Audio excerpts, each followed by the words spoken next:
The story of a Passchendaele Anzac, Bertram Oliver Stokes.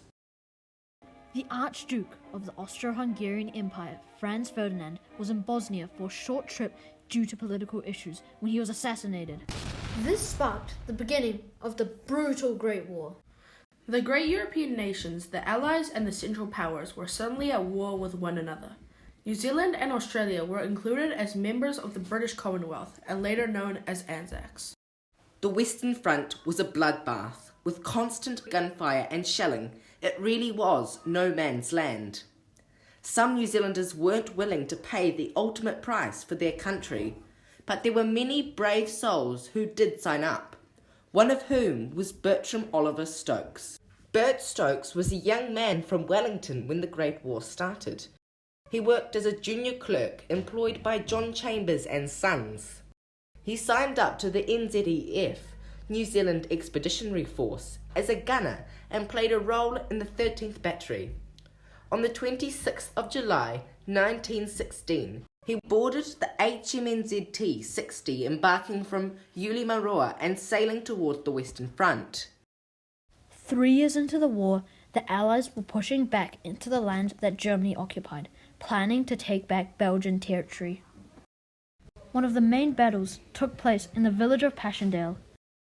The New Zealand Division of the British Army made its first attack on the 4th of October 1917. Still very cold and wet and muddy, and our ration cart could only get up at very, very rare intervals, and it's in fact impossible for us to go down any distance to meet the ration cart because the area was being shelled so heavily.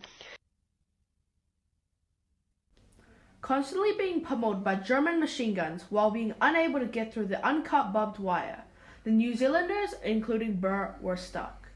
The British artillery had sent the Germans a whopping 4.2 million shells 2 weeks before the battle and had completely wrecked the area around Passchendaele. One of Bert's favourite stories from the war was what he called the wallet story. During the war, an artillery shell burst near him and a piece of shrapnel flew toward him. His metal-lined canvas wallet, which was kept in his breast pocket, deflected the piece of shrapnel, saving his life. By 1918, the Germans were finally convinced to surrender. And at the 11th minute of the 11th hour, on the 11th day of the 11th month of 1918, the British had emerged victorious. Bert Stokes was able to return home alive and as a respected war veteran. Bert was then awarded with the Victory Medal, the British War Medal, and the MBE, Member of the Most Excellent Order of the British Empire. After the war, Bert returned to New Zealand and resumed his work with John Chambers and Sons until his retirement in 1958. He remained active with the Return and Services Association, RSA. Bert Stokes' war experiences had a lasting impact on him, influencing his views on war and its aftermath. He returned to the battlefield in 1977 and 1987 for the 60th and 70th anniversary commemorations of the Battle of Passchendaele. Bertram Oliver Stokes passed away in Auckland in 1994 at the old age of 99, leaving behind a legacy of service and remembrance.